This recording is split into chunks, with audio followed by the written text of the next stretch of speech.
எதுவுமே நமக்கு துணையாய் நிற்காது. அதை ஒரு தேவனுடைய பிள்ளை ஆணித்தரமா அறிஞ்சு வச்சுக்கணும்.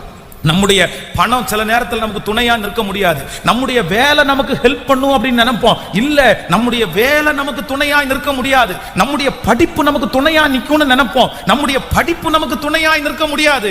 ஆனால் நான் நம்புகிறேன், நம்முடைய தனிமையில யார் நம்ம கூட இருக்க முடியும்னா கர்த்தர் நம்மோடு இருப்பார். நான் தீர்க்க தரிசனமாய் சொல்லுகிறேன், யாரோ ஒருத்தருக்கு ஆண்டவர் பேசிட்டு இருக்கிறாரு, உன்னுடைய தனிமையில எல்லாரும் கைவிட்டாலும் இயேசு உங்களை கைவிட போவது இல்லை.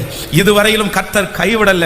இதுவரையிலும் எத்தனையோ சூழ்நிலையில நீங்க தனிமையா நிற்கும் போது உங்களுக்காக இயேசு பேசினார். உங்களுக்காக ஆண்டவரே ஆட்களை அனுப்பினார். ஆண்டவரே உங்களை தைரியப்படுத்தினார். ஆண்டவரே உங்களுக்கு பலன் தந்தார். இத்தனை நாட்களும் உங்கள் பிள்ளைகளை நீங்கள் வளர்த்தினது உங்கள் பலன் அல்ல. உங்க குடும்பத்தை நடத்தினது உங்கள் பலன் அல்ல. எத்தனையோ பேர் உங்களை கைவிட்டாங்க. உங்க அம்மா, உங்க அப்பா, உங்க சொந்த